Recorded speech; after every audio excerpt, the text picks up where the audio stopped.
nuevamente agradeciendo la invitación para las pláticas de ustedes. Espero que quedar un poquito bien con ustedes.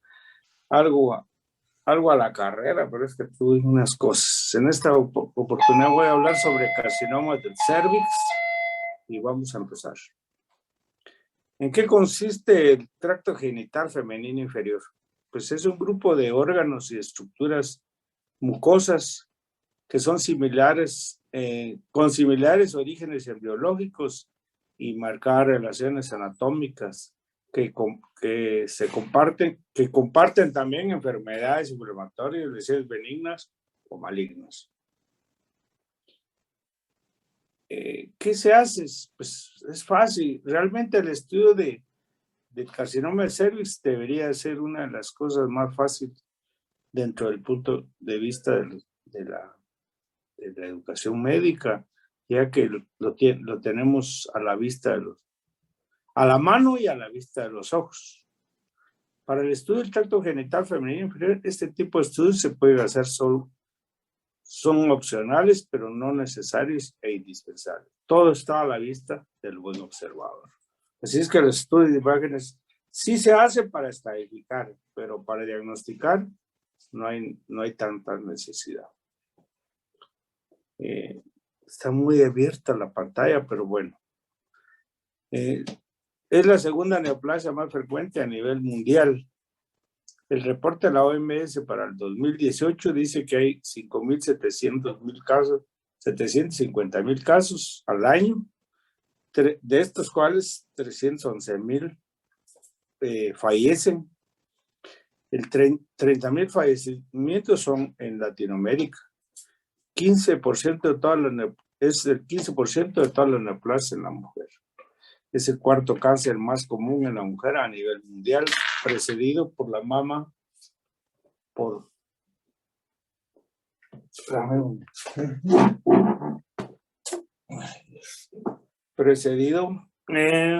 estoy? 80% de las neoplasias ricales son reportadas por países subdesarrollados, oígase Latinoamérica, el sudeste asiático y el África. La incidencia en países en desarrollo ha disminuido desde hace 50 años, cuando se empezó a poner en boga y repercutir el Papa Nicolau. La incidencia en países subdesarrollados permanece igual o va en incremento. La incidencia es de más de 4 casos por 100.000 habitantes en el Golfo Pérsico, Europa septentrional y Occidente, mientras la incidencia más de 40.000 por 100.000 en África Oriental. China e India aportan 1/3 del total a nivel mundial, con 106.000 en China y 97.000 en la India. ¿Cuál es lo grave del problema? Esta neoplasia es prevenible, es diagnosticable en fases tempranas, puede ser manejable y quizás se pueda erradicar. ¿Cómo se podría? Pues al prevenir, pues realizar políticas razonables de tamizaje citológico y o inspección visual para detectar lesiones preinvasivas y la realización de tratamientos adecuados, es decir, óigase, vacunas. Sí quiero decir que aquí se hicieron los Papa Nicolau, o sea, hubo una escuela centroamericana y del Caribe, pero se quedó en la nada. Se hizo lo de la inspección visual y resultó que se quitó el Papa Nicolau en muchos lados, se hizo la inspección visual y ahora no se hace ni la inspección visual ni los Papa Nicolau. Así es que quedamos peor. Se puede diagnosticar en forma temprana, existen métodos adecuados para el diagnóstico, el examen físico adecuado pues, es lo ideal, estudios de colposcopía, por supuesto, y las biopsias. Para eso, se diagnostican para tratarlos adecuadamente. Las lesiones invasivas tratadas siguiendo los lineamientos de protocolo adecuados. Se puede erradicar ante planteamientos gubernamentales y sociedad civil con políticas sanitarias, educación sexual y de reproducción, tratando los factores de riesgo. Así también supervisando los grupos de mayor riesgo. Así es que ese es nuestro grave problema, pero por ser un país subdesarrollado no podemos llegar. Aquí tenemos una Fairlight del 2002 del Globocan, donde se ven las incidencias de Norteamérica, tiene 14.500 nuevos casos con 6.000 muertes. Latinoamérica, ya les decía, 79.000 casos con 33.000 muertes. Y así nos vamos a Europa, con mucho menor, 60.000 nuevos casos con 30.000 muertes. Y África, 79.000 casos con 62.000 muertes a su vez. Entonces, los países que están en rojo tienen mayor de 55 por 100.000 habitantes. Nosotros estamos en la parte naranja, que sería más de 23.8 por 100.000. Cada año, a través de América Central y Sudamérica, presenta los 72.000 ya referidos y con 33.000 muertes.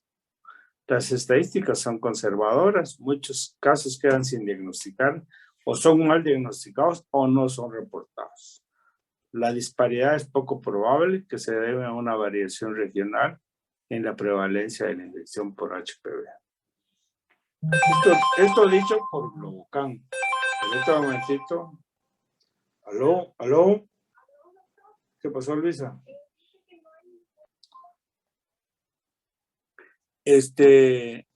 Según el registro hospitalario del INCAN del 2003 también, nuestro cáncer de cervix corresponde al 40%, seguido de mama y otros tumores como ovario, estómago, y sigue igual hasta donde no ha variado este tipo de estadísticas. ¿Cuáles son los síntomas en cáncer del cervix? Pues todos lo sabemos, generalmente son sintomáticas en un 80%, y el 20% son asintomáticas. ¿Cuáles son los síntomas más frecuentes? Que es hemorragia o descarga vaginal y dolor. Por los años 1923-24, el doctor George Papanikolaou, que era un griego que se nacionalizó estadounidense, junto con otro europeo, hicieron el test para detectar lesiones preinvasivas del cervix, es decir, nuestro famoso Papanikolaou, para seguir el triángulo diagnóstico: clínica, la colposcopía, su biopsia y por arriba donde está el test de Papanikolaou.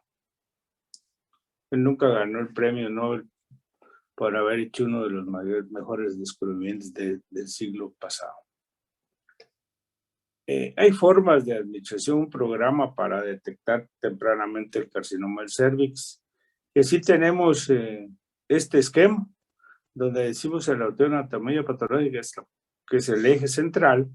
Hay una pesquisa en centros de atención primaria, en donde deben de haber laboratorios de citología, en un laboratorio de anatomía patológica, se hace el citodiagnóstico, se comprueba la positividad o negatividad, esta pasa a una unidad de patología cervical.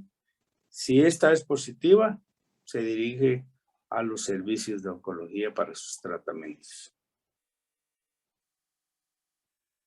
Este es un ejemplo chileno del cáncer cervicovaginal, en cómo se manejan a nivel primario, secundario o terciario, según el gobierno de Chile. En su consultorio, donde pueden haber o no laboratorios de citología, o tener idealmente una unidad de patología cervical, que a su vez está en estrecha relación con la anatomía patológica, para hacer Papanikolaou, si son positivos, hacer las biopsias, y estos a su vez mandarlos a las unidades oncológicas si es que son necesarias su cirugía, o ya para tratamientos, óigase por radioterapia, quimioterapia, etc. Entonces tenemos 3 fases: detección, diagnóstico y tratamiento, cosa que nosotros en Guatemala lo teníamos.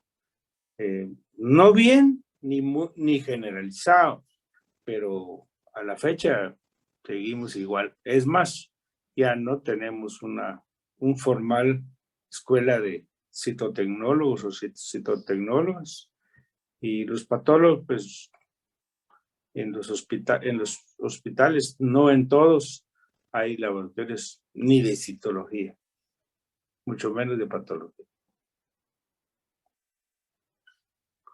Otras pruebas adicionales para la mujer con Papa Nicolau anormales, la colposcopía, hacerle una biopsia cervical, sea esta dirigida por colposcopía con pinza, un curetaje endocervical, o si esto da cierta positividad, puede hacerle un cono biopsia, ya sea cono LEP o cono frío.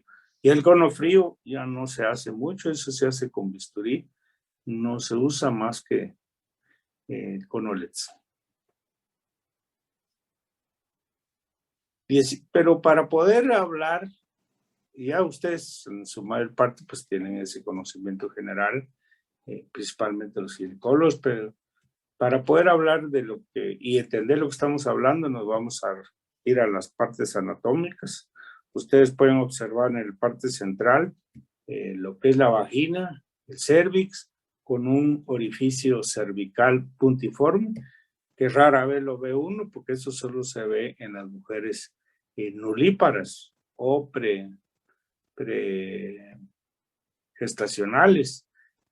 Al corte, ustedes pueden ver que el cérvix se constituye por una zona exocervical y una zona endocervical. La parte endocervical ustedes pueden ver abajo, en la figura izquierda hacia arriba, la mucosa vaginal que está ligeramente ondulada con sus pliegues. Posteriormente está el orificio exocervical, el canal endocervical que lo ven rojizo, y en la placa derecha, donde es más blanco, sí podemos diferenciar adecuadamente el orificio exocervical, la zona endocervical, que es lo que le llaman el árbol de la vida. Ustedes pueden ver como si fueran como proyecciones digitiformes, como si fuera un arbolito.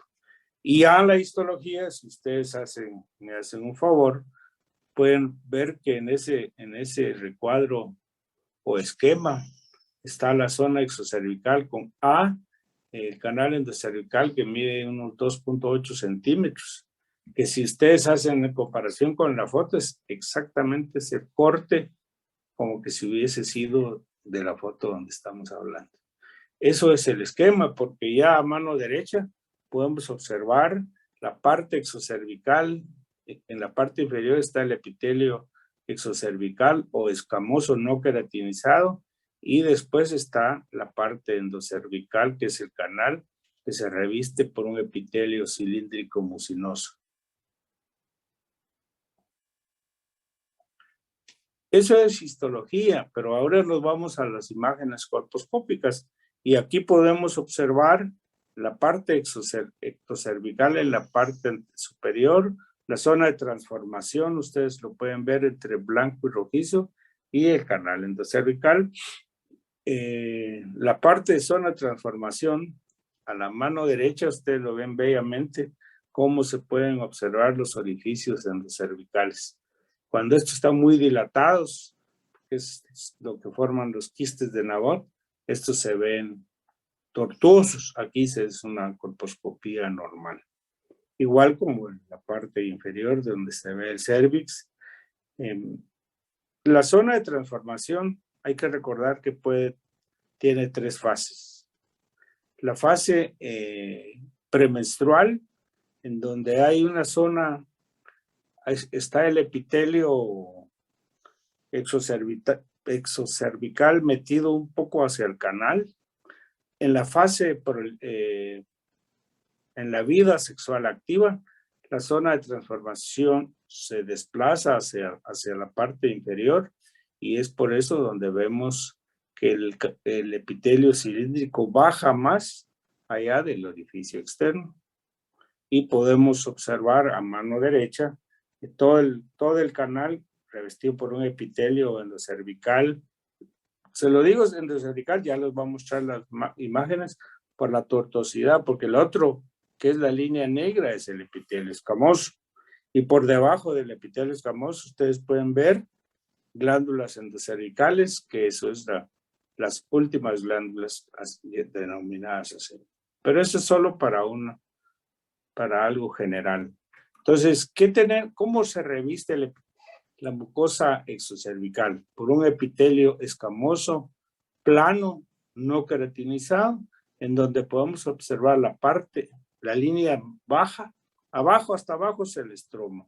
Posteriormente está la capa basal de una sola línea con dirección sus núcleos hacia la membrana basal o hacia el estroma.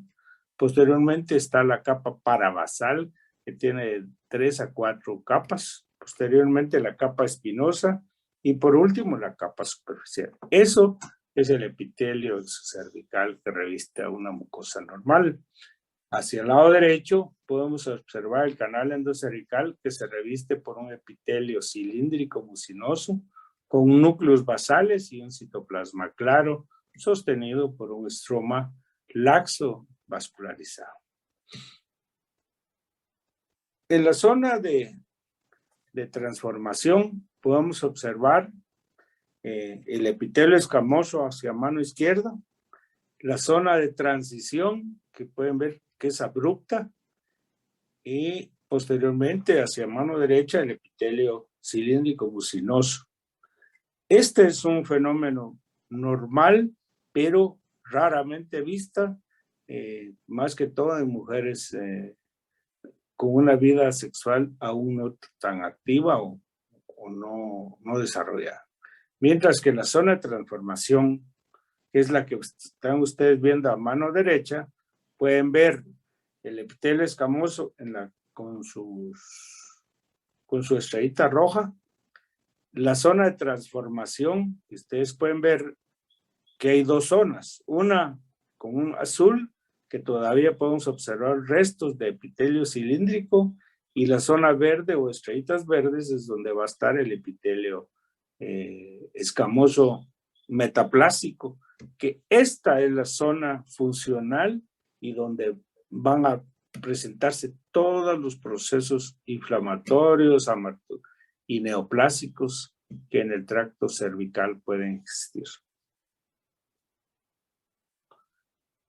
Aquí es un poquito solo para insistir, el ectocervix, epitelio escamoso, la zona de transformación, con su última glándula, como ustedes pueden ver ahí, y el epitelio y las criptas endocervicales o glándulas cervicales, ustedes lo pueden ver, una sola hendidura. En la zona de transformación, solo para el acercamiento, pueden tener o no células de reserva, que son las que van a dar transformación hacia el epitelio escamoso, que puede ser maduro e inmaduro a su vez. Perdón, doctor Hessler, una pregunta, y digamos, no importa la histología del tumor de cervix, siempre se va a dar en la zona de transición. Generalmente el 85% se dan ahí, un 5% se van en la zona exocervical o epitelio escamoso, muy poco frecuente, y el otro 10% se dan en el canal endocervical. El 85% se van a encontrar en la zona de transformación. Ok, muchas gracias. Vaya. Bueno, entonces sigamos. Antes de estar hablando de carcinoma francamente invasivo, vamos a tener que hablar de las neoplasias del cervix, que va a dividirse en intraepiteliales o preinvasivas, microinvasivas, que ya les voy a dar la definición, y los francamente invasivos.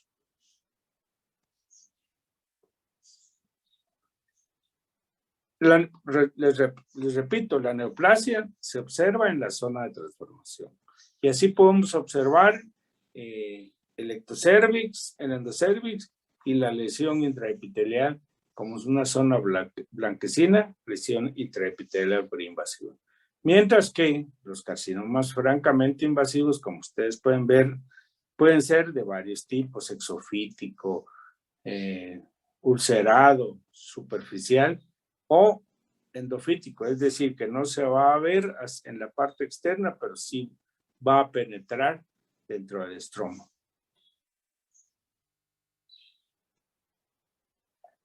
¿Cuál es la carcinogénesis que se acepta al día de hoy? Una mucosa normal que va a tener o va a ser afectada por factores hormonales y genéticos, que a su vez por cuestiones mecánicas también puede presentar hiperplasia, metaplasia, que a su vez, anudado con el virus del HPV, va a tener alteraciones genéticas o daño en el ADN para darnos ya lesiones intraepiteliales, óigase, antiguamente displásicas. Estos a su vez se van a desarrollar hacia cáncer, que puede ser de una forma microinvasiva o francamente invasiva. ¿Cuánto tiempo va a desarrollar? ¿En cuánto tiempo va a pasar de una mucosa normal hacia franca invasión? Pues dicen que puede ir desde 10 hasta 20 años. ¿Eso qué nos dice? Que nos da mucho tiempo para poderlo detectar de una forma temprana. ¿Y cómo se hace? Pues educando a la gente para que se hagan sus estudios de detección temprana. Lo ideal sería prevenirlo, pues, con la vacuna, pero en nuestras poblaciones detectarlos tempranamente. ¿Cuáles son los tipos virales en el carcinoma escamoso o pavimentoso, como quieran llamarle? En este estudio de la doctora Muñoz está el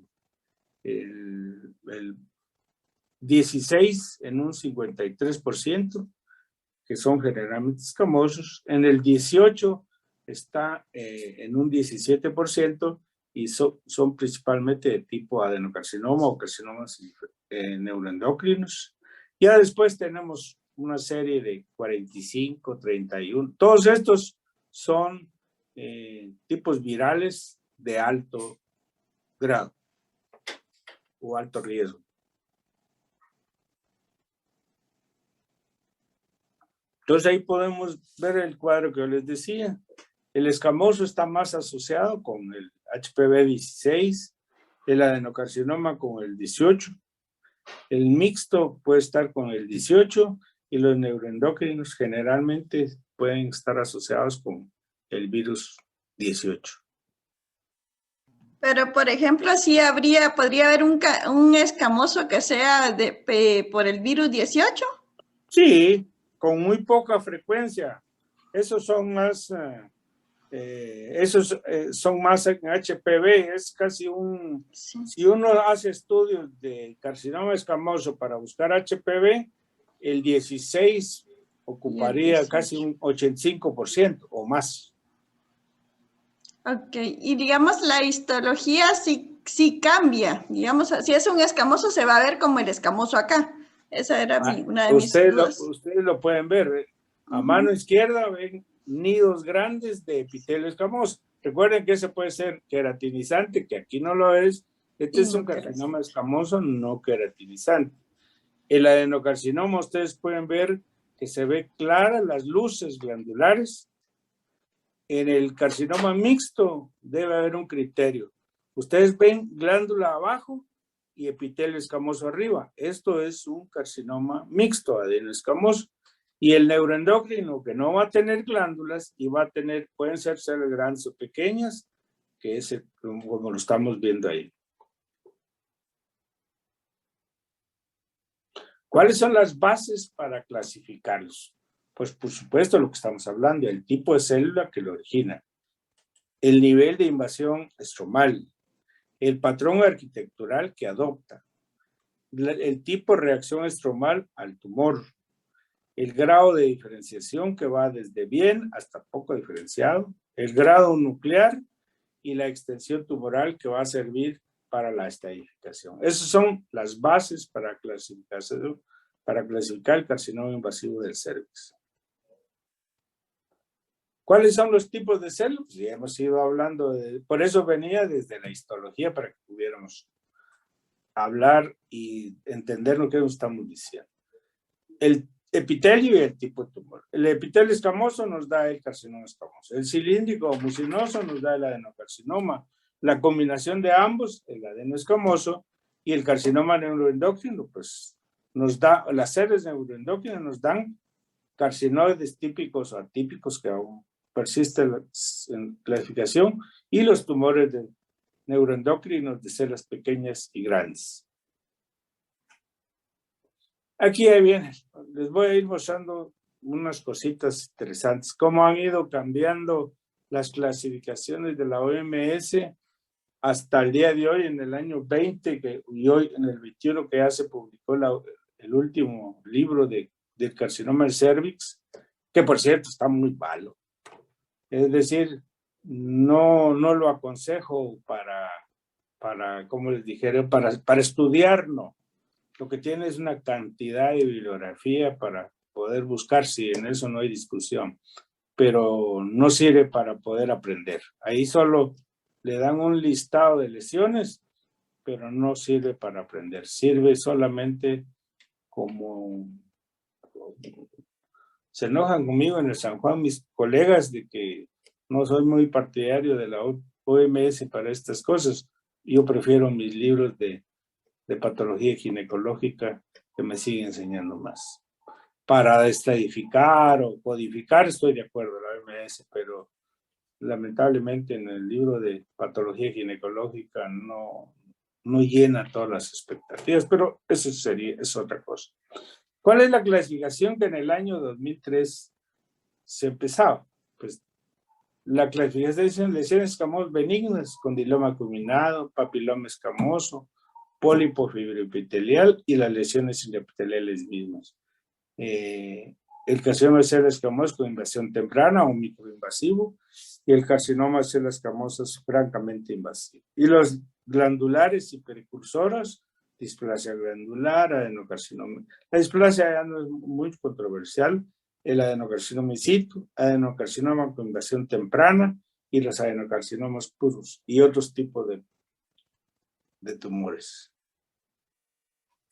En el 2014 pusieron este tipo de clasificación, siempre de la OMS, tumores escamosos precursores, lesiones intraepiteliales escamosas, lesión intraepitelial de bajo grado y de alto grado, y los carcinomas escamosos NOS, sean estos o carcinomas escamosos de tipo queratinizante, no queratinizante, con patrón papilar, el basaloide, de tipo condilomatoso, verrucoso, escamo transicional y similar al parecido al linfoepitelioma.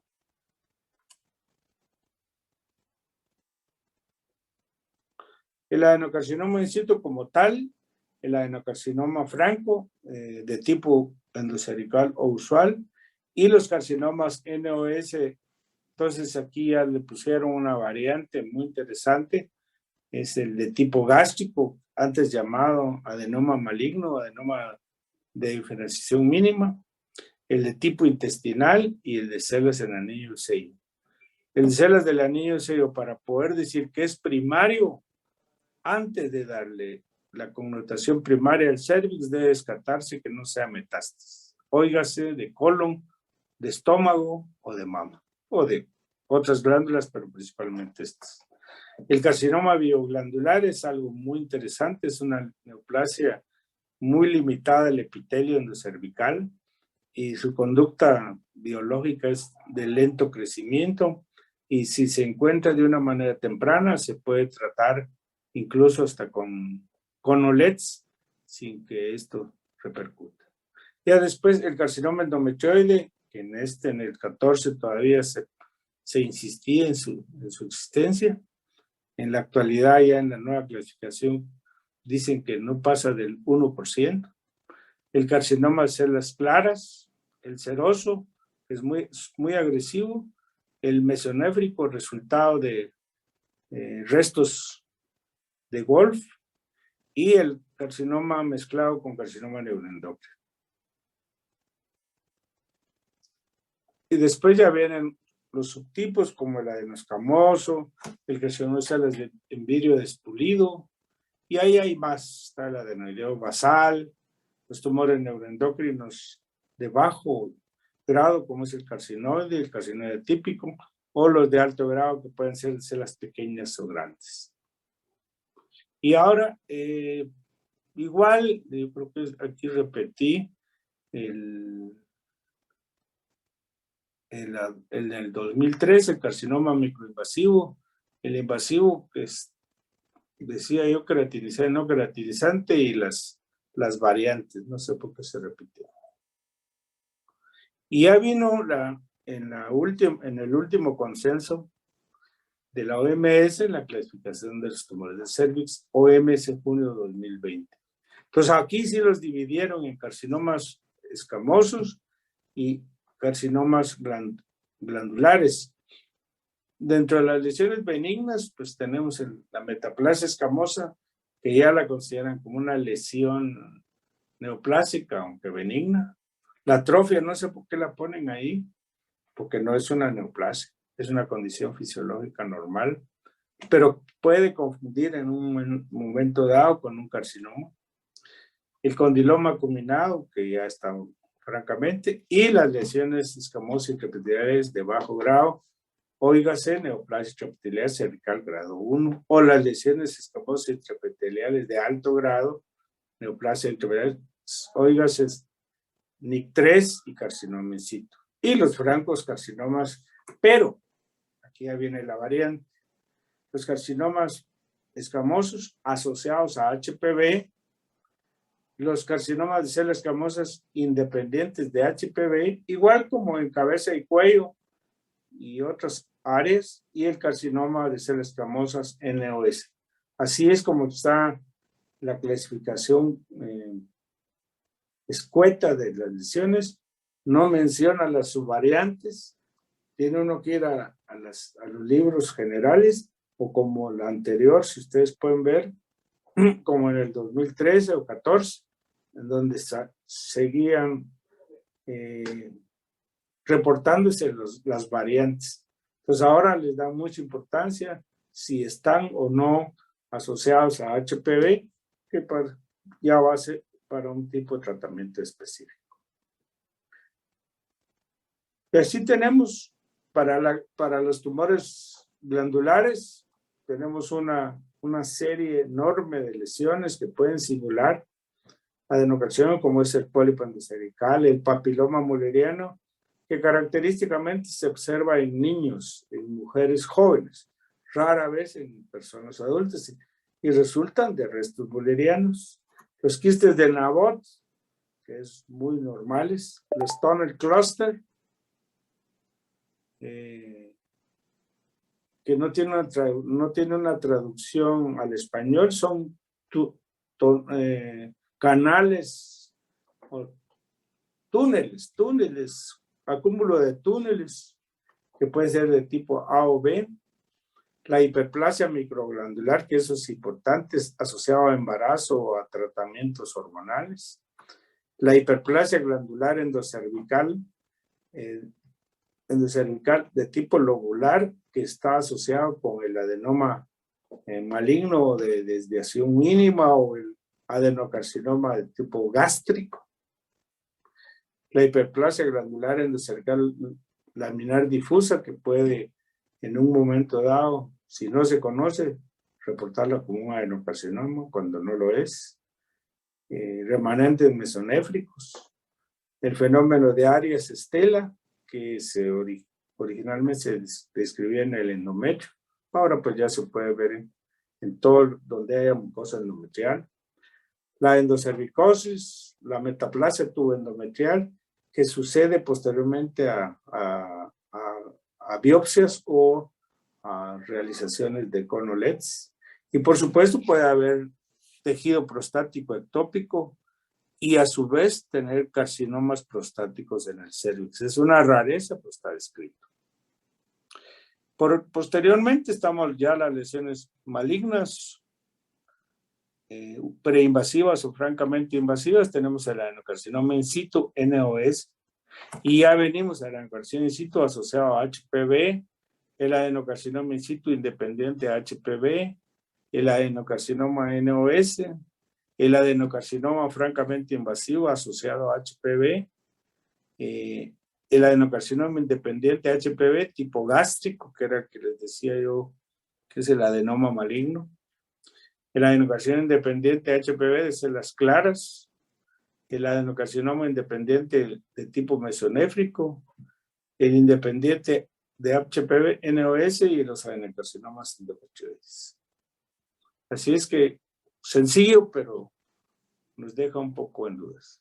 Otros tumores del año 2020 son el carcinosarcoma NOS, el carcinoma adenoescamoso, el carcinoma mucoepidermoide, el carcinoma adenoideo basal y el carcinoma indiferenciado NOS.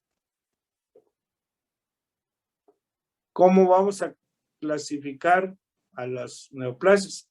Depende de la penetración estromal. Les he mencionado anteriormente que los carcinomas invasivos se dividen en tempranos o microinvasivos y francamente invasivos. Ustedes pueden ver a mano derecha hay una foto que puede ser una exocervicitis, un cervix de multípara sin obvio imagen de cáncer, mientras que en la parte de abajo pues ya estamos viendo una lesión exofítica polipoide francamente maligna. Entonces el temprano no puede verse a ojos vistos, tiene que ver con colposcopía y por último por histología. La histología es la base normal y para poder diagnosticarlo. ¿Cuál es la clasificación histológica de los invasores? Según la OMS modificada, es el escamoso constituye de un 60-90%. Los adenocarcinomas aparentemente están aumentando, que van 10 a 40% y otros tumores.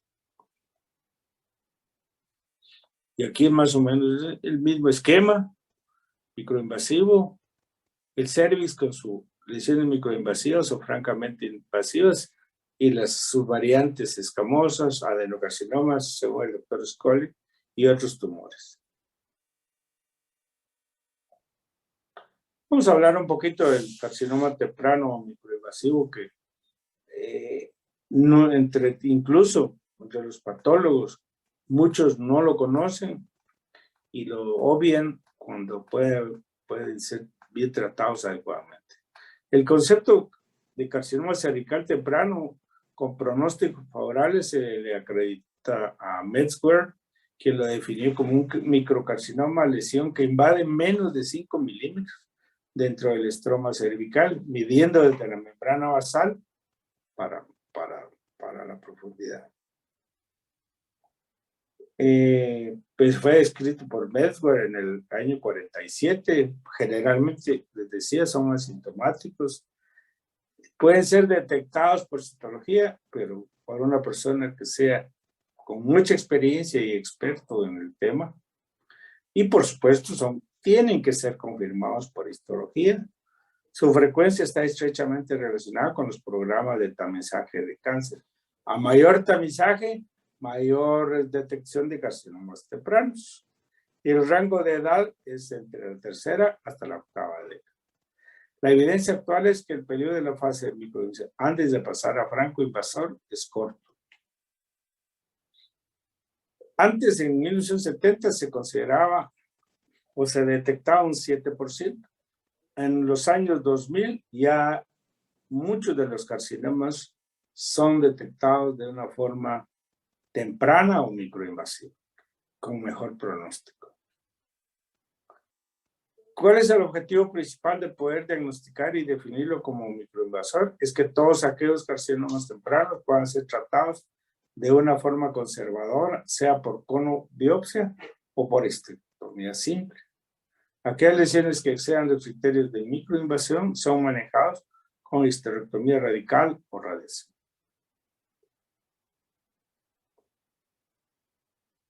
¿Cuál es la función del patólogo para el carcinoma temprano?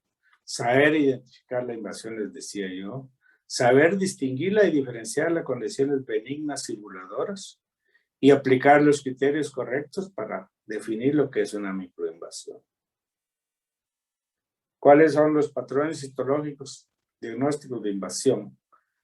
Respuesta desmoplástica, es decir, fibrosis y proceso inflamatorio en el estroma vecino a la microinvasión. Se ve una maduración incipiente en la parte basal, por eso les platicaba la histología. Se ven núcleos prominentes, hay un borramiento en la interfase estromoepitelial y por supuesto hay pérdida del empalizado de la célula basal aquella que les decía en una sola línea.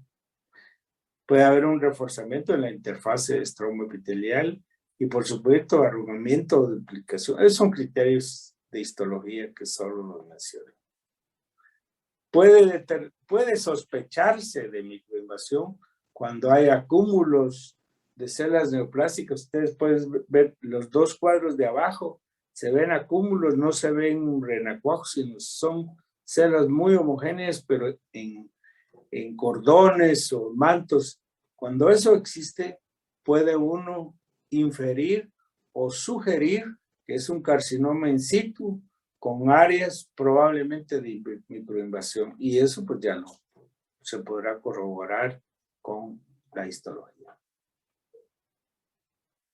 Entonces, para poder comprender lo que es la microinvasión, ustedes pueden ver en el cuadro de arriba, se ve la capa basal de una sola línea.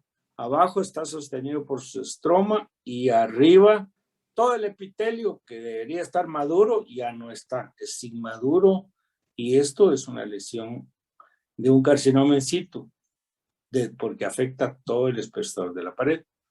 Pero cuando empieza a verse, vean ustedes en la imagen a la derecha, el epitelio ha perdido la parte esa de la capita basal y se ve como un epitelio escamoso queratinizado, cuando esto no debe ocurrir en un carcinoma escamoso in situ. Cuando ya empieza a queratinizarse, hay que sospechar que puede haber en otras zonas microinvasión. Y la microinvasión ustedes la pueden observar en ese círculo, cómo penetran como en deditos hacia el estroma y alrededor del tumor, y hay una reacción linfocitaria o muchos linfocitos y reacción estromal.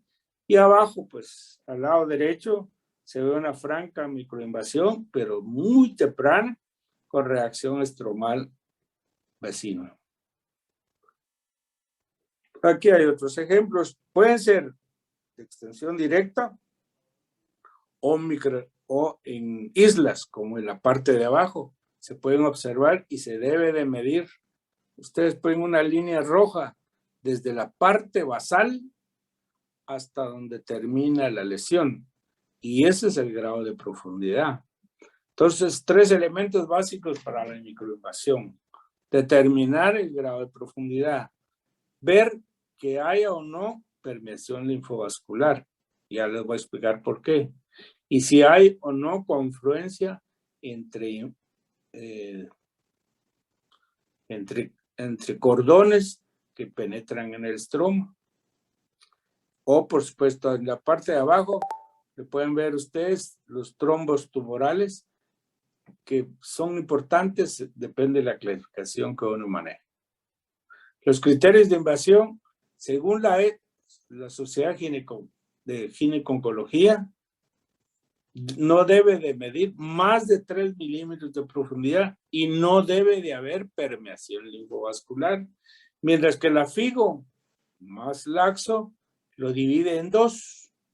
Aquel tumor que es hasta 3 milímetros o de 3 a 5, y para dividirlos en A1 o A2. Y sí permite permeación linfovascular.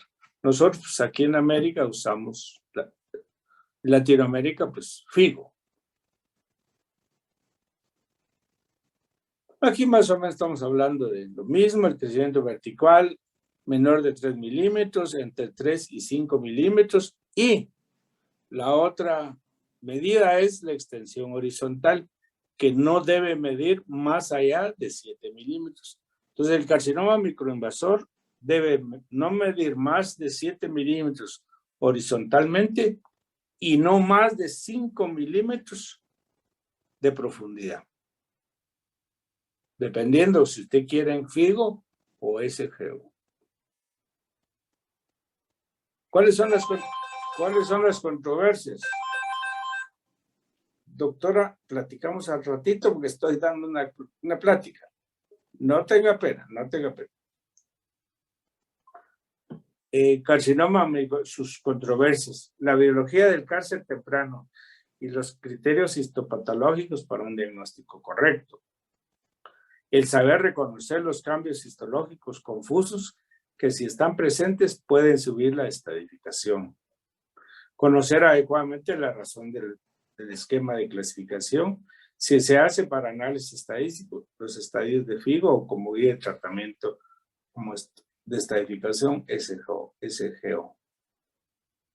Y estos son estudios realizados para el carcinoma.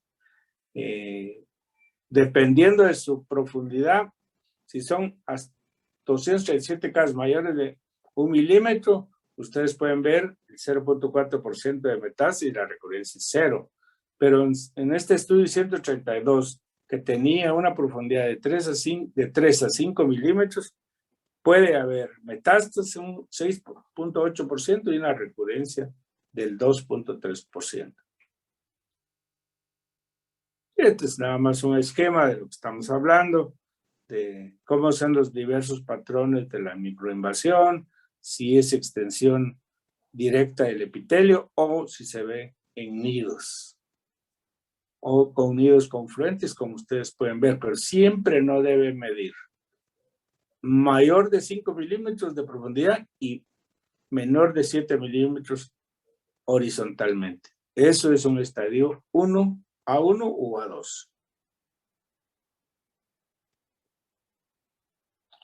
Aquí solo para repetirlo. 1A1, tumor de invasión estromal menor de 3 milímetros. 1A2, tumor con invasión estromal mayor de 3 milímetros, pero no mayor de 5, con una extensión de 7 milímetros. La presencia de invasión vascular o linfática no excluye esta categoría, pero según FIGO. ¿Cuál es la precaución en el diagnóstico? El diagnóstico carcinoma microinvasivo se puede sugerir, pero no afirmar en biopsias. El diagnóstico se debe hacer con biopsia amplia o LEDs, o por supuesto un cono quirúrgico o histerectomía. ¿Cómo se va a manejar la pieza? Es muy importante para poder, bueno, se hizo el diagnóstico de lesión intraepitelial o sugestiva de microinvasión. Nos mandan un cono que puede ser partido.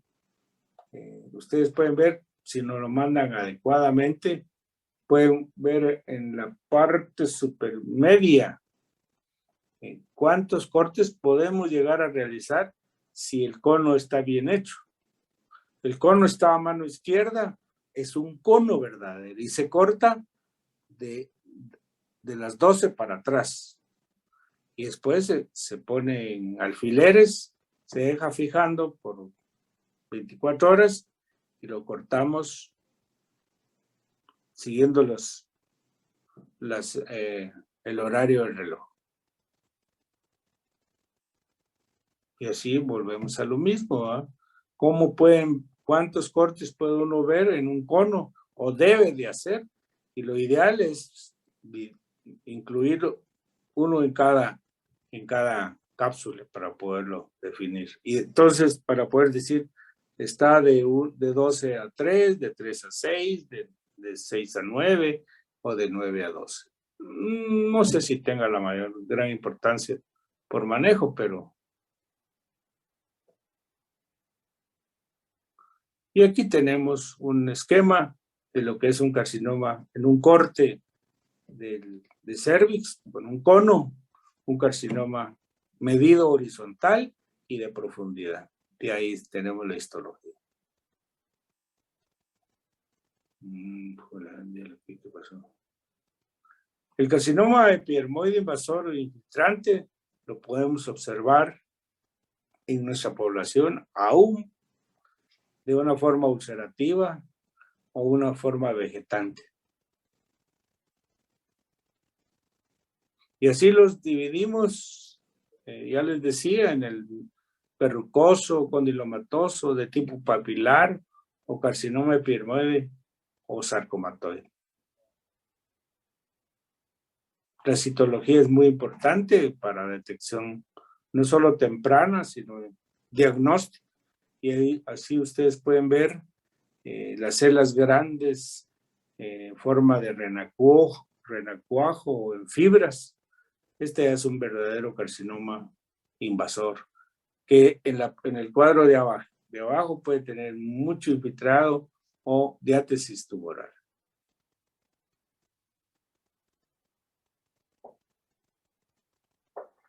Esto es más o menos lo que estamos hablando. Al lado izquierdo la citología y al lado derecho ya un francocarcinoma invasor, que puede ser de tipo queratinizante, puede ser, en este caso, muy interesante, dos patrones histológicos, 3 patrones histológicos de uno de recordar. El carcinoma verrucoso, muy bien diferenciado, que su característica es biológicamente recurrente, no metastatizante. Dicen que aquel que recibe radioterapia puede tener o no transformación hacia un carcinoma escamoso común y corriente que puede dar metástasis, mientras que el verrucoso, su diagnóstico diferencial tiene que ser con condiloma, porque son indistinguibles llegado un momento.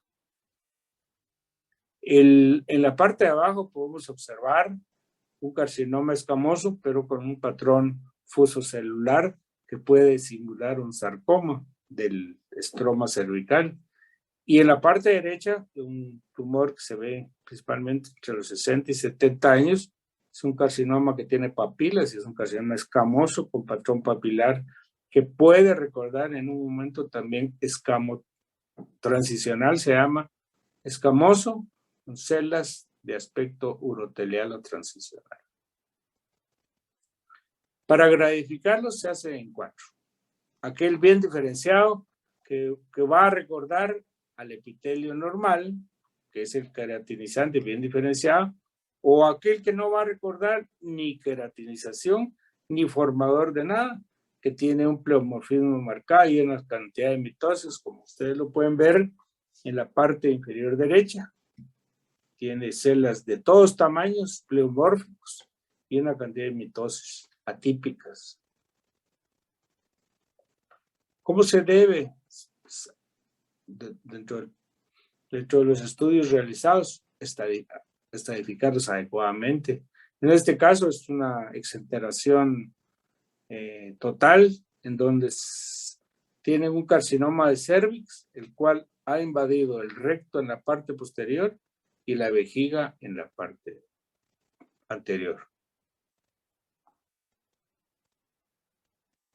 Las otras variantes de la adenocarcinomas, pues tenemos la neoplasia epitelial glandular cervical, el adenocarcinoma superficial o temprano y el adenocarcinoma invasivo. En la actualidad hay otra clasificación, pero eso es desde el punto de vista histológico, que los clasifica según el doctor, se me fue el nombre, que está en Houston.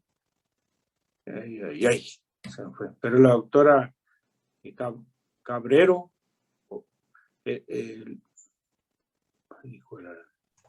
Morán. No, César está en Houston, igual que el otro, el ginecólogo. No, esta es una clasificación del doctor, ahorita no me acuerdo, se me fue la vara, pero la jefa de patología del Hospital IMSS de México, la defiende, se divide en 3, adenocarcinoma tipo 1 y hasta el 3, y eso va a depender el tipo de arquitectura y la reacción estromal, y de eso va a depender también el pronóstico. Pero se los digo porque es la nueva clasificación que también se está poniendo en moda. Morales, ¿Cuál es la cascada de eventos para el desarrollo de la adenocarcinoma endocervical? Pues aquí tenemos un epitelio endocervical cilíndrico bellamente visto en la parte superior.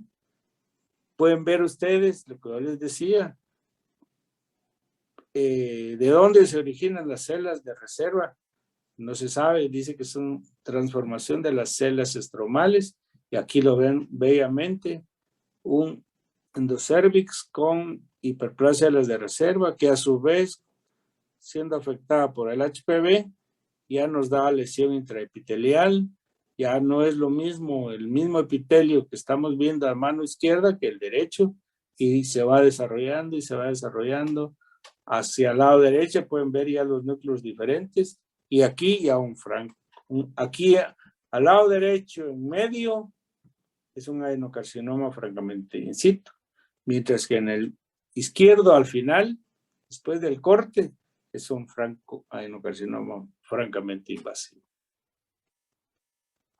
Colposcópicamente ustedes lo pueden ver, es decir, los gineco-oncólogos que se dedican a esto, en la parte inferior izquierda solo se ven quistes de Nabot, pero ya en la parte derecha e izquierda se ven protrusiones y pueden ser diagnosticados perfectamente por colposcopía. Y así los podemos tener con diversos patrones, exofítico o endofítico en la parte superior, o papilar como lo estamos viendo en la parte inferior derecha. ¿Cuáles son los factores predisponentes en el carcinoma cervical? Dice. El HPV 16 en un 50%, el 18 en 40% y el 45 en 10%, según diversas estadísticas. El 90% de estos están asociados con HPV. No todos los adenocarcinomas se asocian con HPV, posiblemente diferente de etiología o historia natural. Pero ya, según se recuerdan, la clasificación que les daba original, ya la OMS en el año 20 es aquellos que están asociados y los que no están asociados. La edad de presentación tiene relación con la presencia de HPV y adeno. A más juventud se presentan los adenos. Los cigarrillos no tienen ninguna relación aparentemente, y otros pueden estar asociados a uso de anticonceptivos orales con adenocarcinomas, más en gente joven.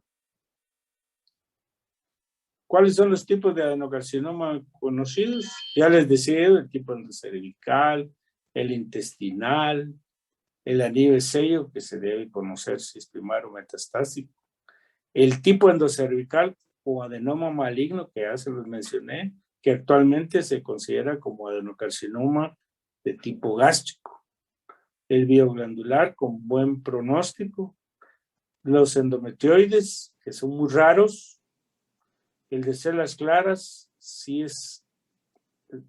está presente, muy raro, pero sí puede haber, el seroso, que es similar al del endometrio, muy agresivo, y el adenocarcinoma mesonéfrico originado de restos mesonéfricos.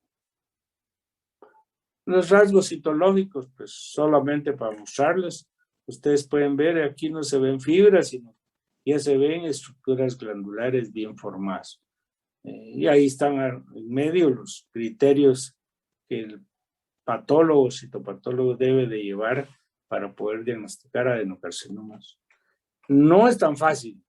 Cuando es obvio como lo que estoy mostrándoles, es porque uno les ha tomado foto y son muy fáciles, pero generalmente los adenocarcinomas los confunde uno con muchas cosas. Y aquí podemos observar un adenocarcinoma in situ. Les decía, el carcinoma in situ es aquel que va a ocupar solamente el epitelio superficial o las criptas endocervicales, mal llamadas glándulas endocervicales, pero no afecta el estroma, está limpio. Aquí tenemos un epitelio con núcleos estratificados y marcadamente típicos. Es un adenocarcinoma in situ. Puede diagnosticarse por citología también, aunque hay que tener un grado de experiencia. Se puede subclasificar. Ustedes pueden ver En la parte superior izquierda, un adenocarcinoma de tipo endocervical, que la histología no lo confirma, o adenocarcinoma de tipo intestinal, que a su vez, la histología del lado derecho se recuerda de un adenocarcinoma que puede aparecer en colon. También es importante recordar que si existe un adenocarcinoma intestinal en el cérvix, debe descartarse que no sea extensión del colon o metástasis. Siempre todo esto es importante conocer. Rasgos generales del adenocarcinoma, pues constituye del 8 hasta el 26% de carcinomas primarios. Puede estar asociado a altos índices con progesterona. Se observa más en gente joven, con niveles económicos medio y alto. El 60% se ha visto asociado a neoplasia intraepitelial cervical o invasivos, sea escamoso, ¿no? Y el 89% con ADN de HPV. Se ha visto la adenocarcinoma de células claras, se vio anteriormente aquellos pacientes que usaron la madre dietil-etilvestrol. Como ya no se usa para eso, es muy rara ese tipo de neoplasia. Y estos son otros aspectos citológicos de cómo uno puede diagnosticar los carcinomas glandulares del cérvix. Con imágenes muy bellas, pero normalmente no están así. La citología no la mandan tan bonita. Y estos son cuadros histológicos de las variantes de los adenocarcinomas, que es formador de glándulas, pero hasta ahí nomás.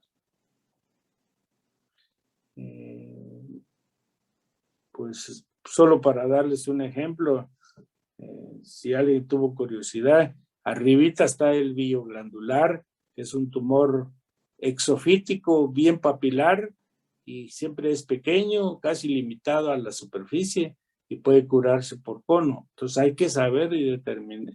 El patólogo debe saber para poder hablar con el clínico.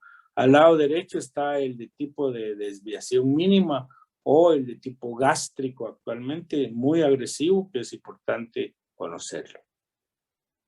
Hay otros que pueden simular, ustedes pueden ver abajo, a la derecha se ven muchos quistes, pero si no se da uno cuenta del epitelio, se puede uno pasar como una enfermedad de quistes de Naboth o hiperplasia glandular, cuando en realidad es un verdadero adenocarcinoma mucinoso. Bueno, pues aquí ya solo variantes para gradificarlos. El grado 1 es aquel que forma verdaderas glándulas, hasta en un 70-80%, o el grado 3, el poco diferenciado, que solo forma grandes mantos, como ustedes lo ven. Y el grado intermedio, pues forma mantos y glándulas.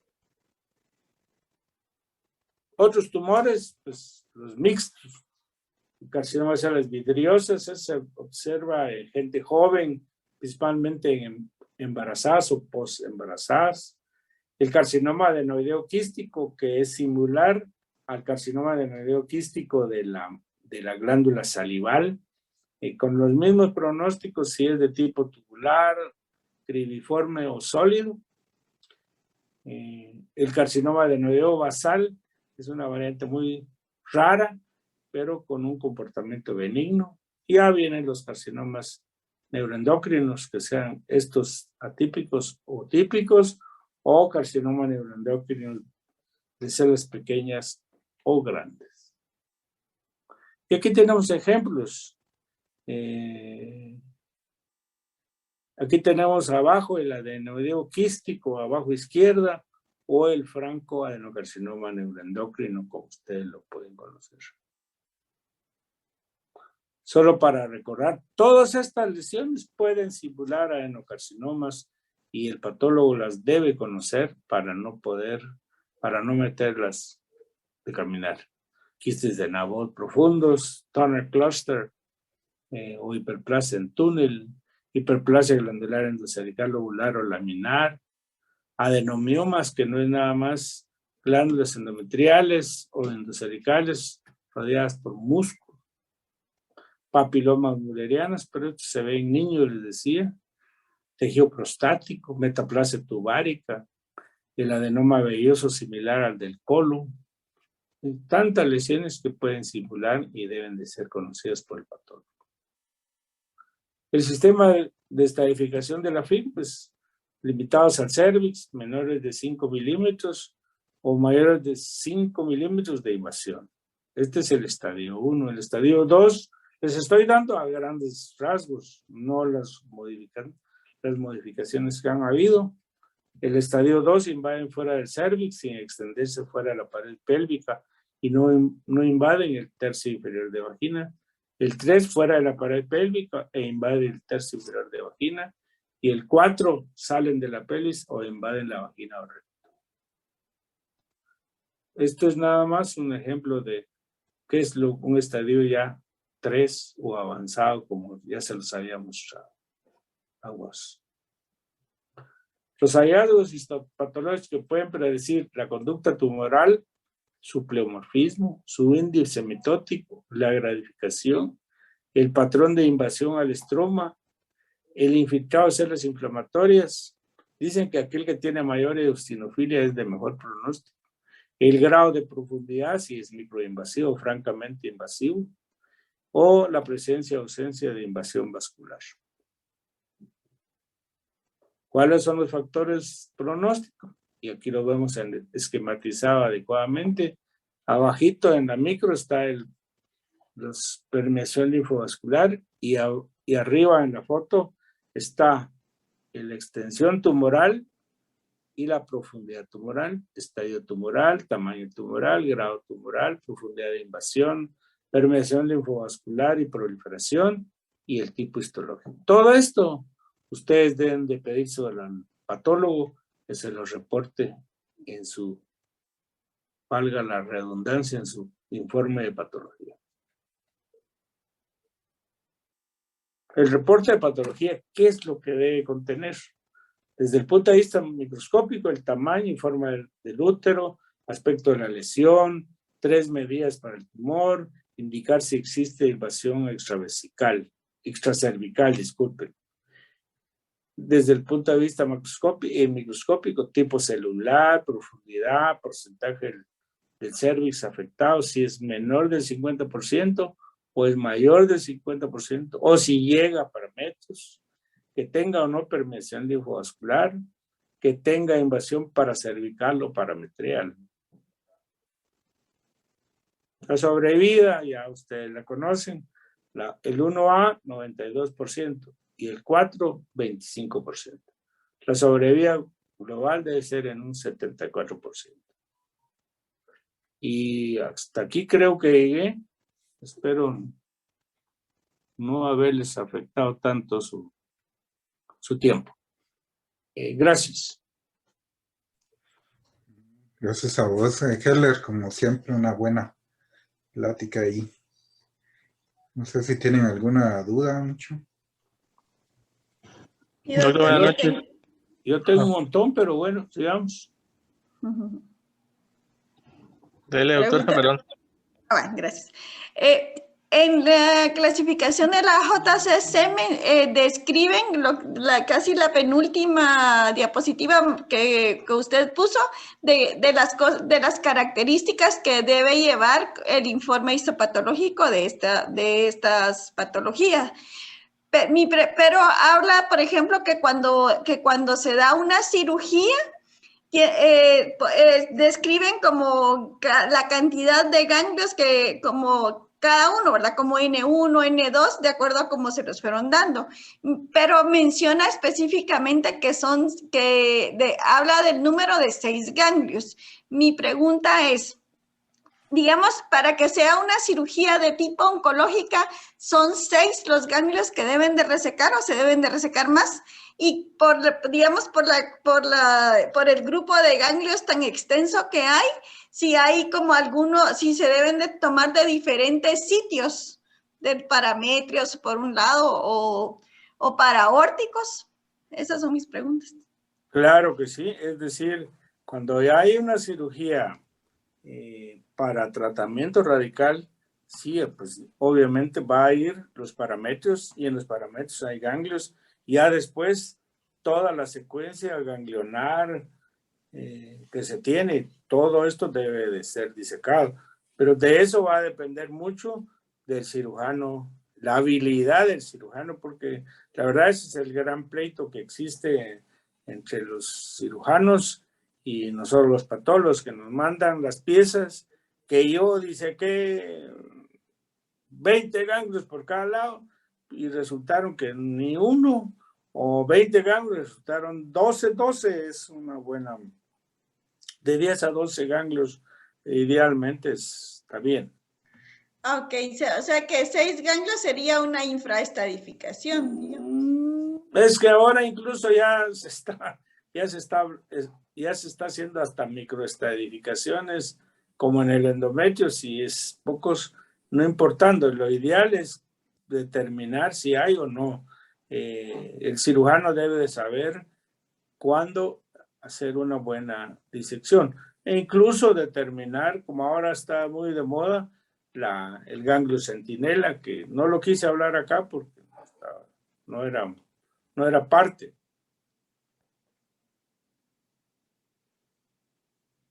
Okay, gracias, doctor. Yo tenía una duda, doctor. Buenas noches. Fíjese que usted habló de que había que cuando eran, si no estoy mal, adenocarcinoma, también puede ser frecuente que el primario sea de colon. ¿Qué tan frecuente pasa eso? Porque me pasó una paciente que estaban sospechando de un cáncer de colon y los cirujanos sugerían que el primario fuera de cervix. Entonces esa era mi duda.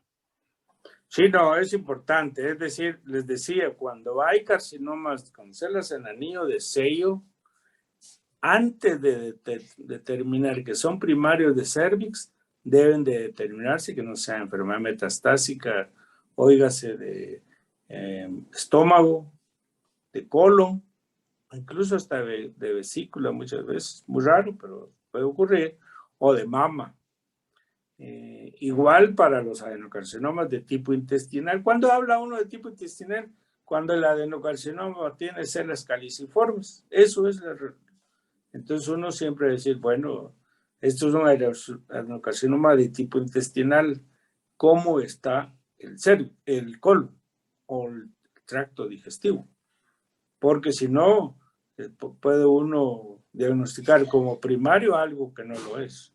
Pero sí insisto en eso, cuando hay esas variantes histológicas, uno debe de hacer esa investigación.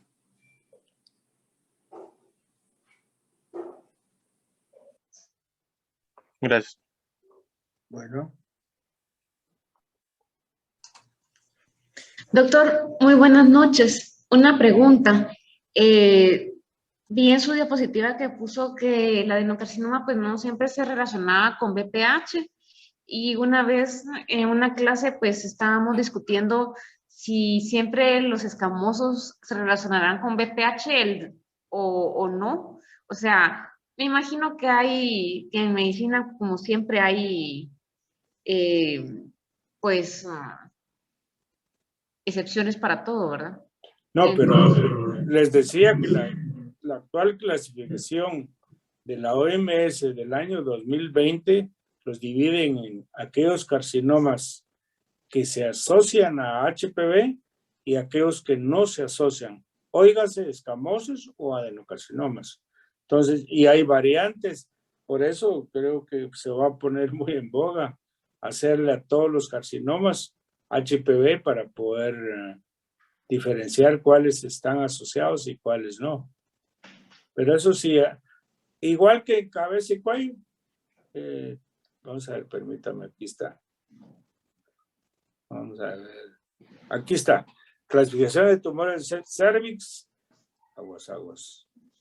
Carcinoma escamoso asociado a HPV. Carcinoma de células escamosas asociados independientes a HPV, como son el endometrioide, el células claras, el seroso. Esos no están asociados a HPV, mientras que los carcinomas queratinizante, basaloide, papilar, linfoepitelial, sí pueden estar asociados a HPV. Óigase, escamosos o glandulares. Una pregunta, y así como cuando vemos este endometrioide, ¿cómo sabe usted que es de cervix y no de endometrio? Muy buena pregunta, sí, muy buena. Generalmente se dice que un endometrioide se debe determinar que sea primario de endometrio antes de determinar que es primario de cervix. En la actualidad, y por eso ya no lo pone mucho la OMS, es que el carcinoma endometrioide es muy raro a nivel endocervical, ¿no? Pero hay estudios, hay formas, la forma de presentación, en qué zona está la lesión, tipos por estudios de histoquímica, con PAS y mucinas, o por inmunohistoquímica, CA, pimentina, hormonas. Por ejemplo, el carcinoma endometrioide es hormono positivo y el endocervix y el endometrio, disculpe, el endocervix es negativo y el endometrio es positivo. La bimentina es positiva en endometrio y negativo en el cervix. El antígeno carcinoembrionario es positivo en el endocervix y negativo en el endometrio. Entonces, se puede hacer juegos desde el punto de vista morfológico, histoquímico e inmunohistoquímico para poder determinar. Pero repito, los adenocarcinomas endometrioides son muy raros en la actualidad a nivel cervical. Primero hay que descartar que no. Va a depender mucho de la edad. Si es muy joven, el endometrioide sí puede ser primario de cervix, por supuesto, porque recordemos que los carcinomas endometrioides son más frecuentes en el endometrio, pero en gente vieja o adulta, pues. Y la última pregunta, en su opinión personal, ¿una mujer que no ha iniciado vida sexual activa debería de realizarse Papa Nicolaus o no? Como primera, como forma basal, sí. Aunque se supone que no. Si no ha tenido vida sexual, pues lo más seguro es que no. Pero sí debe de. Dice que después de la primera menstruación, antes de tener relaciones, lo ideal es hacerse su Papá Nicolau. Pero se espera que es normal. Gracias, doctor. Vaya. Pues sí, en el Papa Nicolau, ya para despedirte. No te preocupes, estoy Sí, en el tranquilo. Papa Nicolau se puede identificar el HPV o hay que hacer hibridación. No, la verdad es que lo que ves por Papa Nicolau es cambios por HPV, óigase, lesión condilomatosa. El condiloma es un hallazgo de HPV. Lo que no te puedo decir es cuál es la variante, si es de alto riesgo o de bajo riesgo. No te puedo decir, este es 6, o este es 11, o este es 16, 18. Eso no te lo puedo decir. Sí te lo puede identificar con muy poca sensibilidad, la verdad. Es que tampoco no hay que... Si es por muy buena... Hay dos tipos, el convencional y el de monocapa. Yo creo que el monocapa es mejor que el convencional, pero los dos bien hechos te sirven para la detección temprana.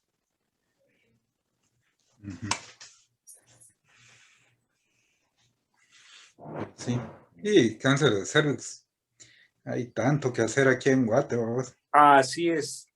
Por eso empecé diciéndoles cuál ha sido nuestro problema y hacia dónde queremos, si queremos llegar, qué debemos de hacer. Pues bueno, Heller, siempre te agradecemos tu colaboración. No. Para mí un gusto, ya saben, estar con ustedes y poder darles un poquito de lo poco que yo sé. Y el lunes nos vemos a las 6. ¿Para qué me decías? Era cáncer de ovario y endometrio. Bueno, está bueno. Órale. Bueno, pues gracias. Está bueno, pues. Un gusto saludarlos. Igualmente. Entonces, buenas noches a todos Buenas ahí. noches. Feliz Buen, noche. buen provecho. Gracias. Igualmente, pues adiós. Adiós. Entonces ahí nos vemos mañana, jóvenes. Descansen todos. Noches. Buenas noches.